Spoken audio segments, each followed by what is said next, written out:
أعوذ بالله من الشيطان الرجيم. بسم الله الرحمن الرحيم. شروع اللہ کے نام سے جو سب پر مہربان ہے، بہت مہربان ہے۔ حرمت عليكم أمهاتكم وبناتكم وأخواتكم وعماتكم وخالاتكم وبنات الأخ وبنات الأخت وأمهاتكم اللاتي أرضعنكم. تم پر حرام کر دی گئی ہیں تمہاری مائیں، تمہاری بیٹیاں، تمہاری بہنیں، تمہاری پھوپھیاں، تمہاری خالائیں اور بھتیجیاں اور بھانجیاں، اور تمہاری وہ مائیں جنہوں نے تمہیں دودھ پلایا ہے، وأخواتكم من الرضاعة وأمهات نسائكم وربائبكم اللاتي في حجوركم من نسائكم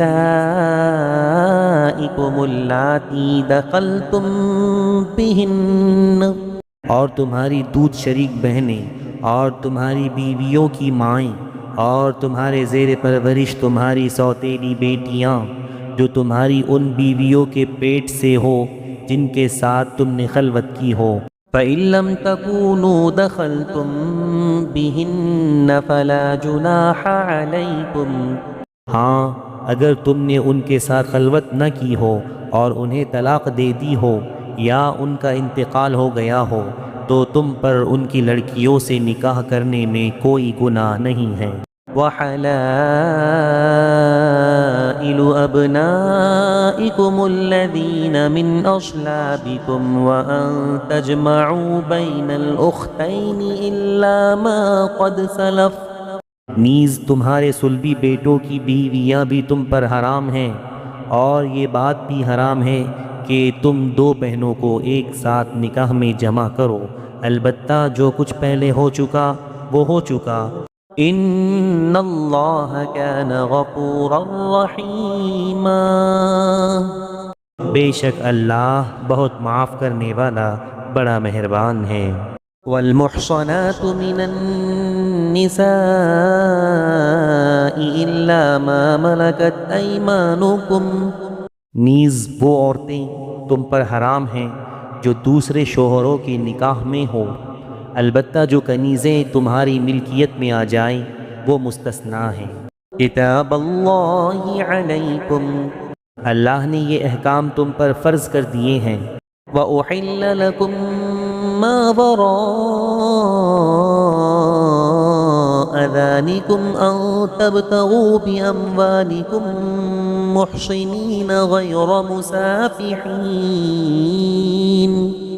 ان عورتوں کو چھوڑ کر تمام عورتوں کے بارے میں یہ حلال کر دیا گیا ہے کہ تم اپنا مال بطور مہر خرچ کر کے انہیں اپنے نکاح میں لانا چاہو، بشرطے کہ تم ان سے باقاعدہ نکاح کا رشتہ قائم کر کے عفت حاصل کرو، صرف شہوت نکالنا مقصود نہ ہو.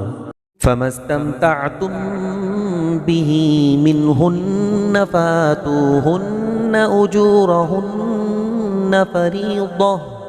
چنانچہ جن عورتوں سے نکاح کر کے تم نے لطف اٹھایا ہو ان کو ان کا وہ مہر ادا کرو جو مقرر کیا گیا ہو.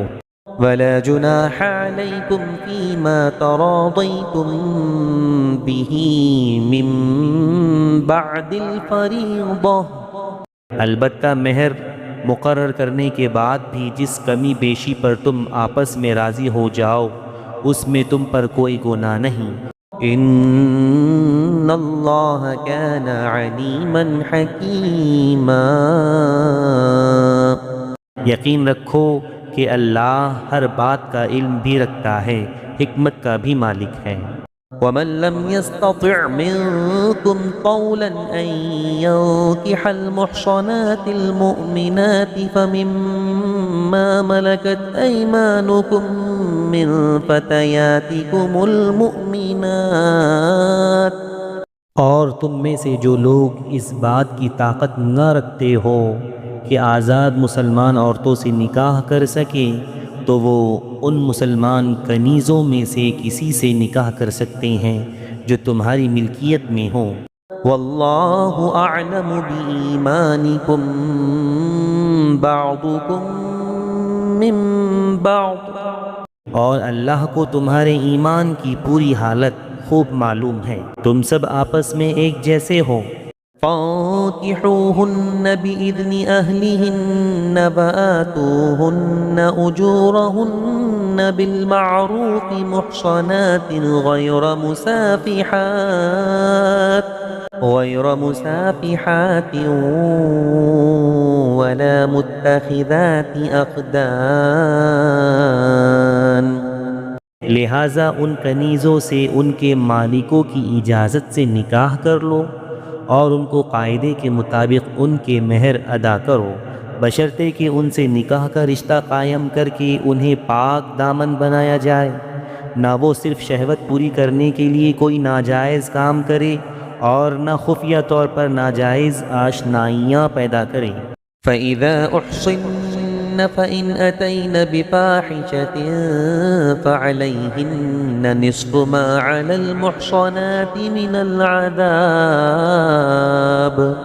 پھر جب وہ نکاح کی حفاظت میں آ جائیں اور اس کے بعد کسی بڑی بے حیائی یعنی زنا کا ارتکاب کرے تو ان پر اس سزا سے آدھی سزا واجب ہوگی جو غیر شادی شدہ آزاد عورتوں کے لیے مقرر ہیں۔ ذلك لمن خشي العنت منكم، یہ سب یعنی کنیزوں سے نکاح کرنا تم میں سے ان لوگوں کے لیے ہیں جن کو نکاح نہ کرنے کی صورت میں گناہ میں مبتلا ہونے کا اندیشہ ہو۔ وَأَن تَصْبِرُوا خَيْرٌ لَكُمْ، اور اگر تم صبر ہی کیے رہے ہو تو یہ تمہارے لیے بہت بہتر ہیں۔ واللہ غفور رحیم، اور اللہ بہت بخشنے والا بڑا مہربان ہے۔ صدق اللہ العظیم۔